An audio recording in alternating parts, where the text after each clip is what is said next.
ជំរាបសួរបងប្អូនទាំងអស់គ្នានេះគឺជាកត្រៃសម្រាប់កាត់ផ្កាកាឡាបហើយបងប្អូនដូចដែលបានដឹងស្រាប់ហើយនាងខ្ញុំដាំផ្កាកាឡាបប្រភេទវ័រនៅខាងក្រោយផ្ទះចាហើយនេះគឺជាប្រភេទផ្កាក្រោយផ្ទះដែរចានៅសួនរបស់នាងខ្ញុំអឺអញ្ជើញមកទាំងអស់គ្នាចានេះគឺជាផ្កាកាឡាបវ័របងប្អូនឃើញទេវ័រវែងមែនតើឡើងពី3ម៉ែត្រចាហើយខែហ្នឹងគឺនាងខ្ញុំចាប់វាធ្វើ tunnel បងប្អូនមកមើលពីខាងនេះវិញបានឃើញនាងខ្ញុំចាប់ទម្រង់ជា tunnel ចាបងប្អូនអាចទស្សនាខាងនេះប៉ុន្តែដោយសារតែព្យុះវារបូតមកវិញចា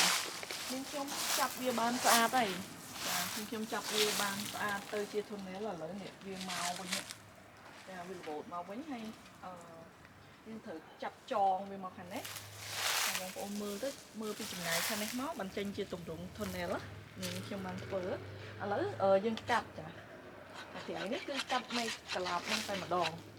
បើយើងអត់កាត់ទេគឺអត់ផ្កាទេបងប្អូនខែនេះគឺខែកាត់ចាឥឡូវយើងចាប់ផ្ដើមកាត់តែយើងកាត់ប្រវែងហ្នឹងមកគឺមេឃថ្មីរបស់វាគឺចេញមកផ្កាតែម្ដងចា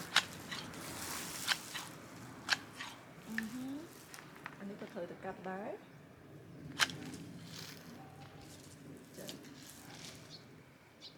ឲ្យទៅចេញមកពីមេកោងទាំងអស់គឺយើងត្រូវកាត់ទាំងអស់ដើម្បីឲ្យវាចេញផ្កាហើយអានេះវាអត់មានអីទេអានេះមេឈើផ្សេងខ្ញុំគ្រាន់តែកាត់វាដែរមកអស់ហើយអូឡងវែងមែនតើនេះបងប្អូនឃើញទេចាវែងមែនតើខែនេះគឺគេកាត់ណាបងប្អូននេះអីហ្នឹងយើងនៅលបងក្រៅៗអញ្ចឹងយើងបន្ទុកវា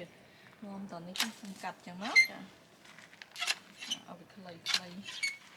អូខេរដូវនេះគេនាំគ្នាកាត់គ្រប់គ្នាបងប្អូនអ្នកណាដាំផ្កាកាឡាបហ្នឹងគឺគាត់កាត់យើងអត់កាត់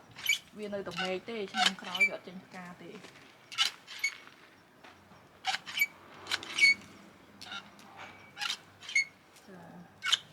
គឺកាត់វាអញ្ចឹងឯងចា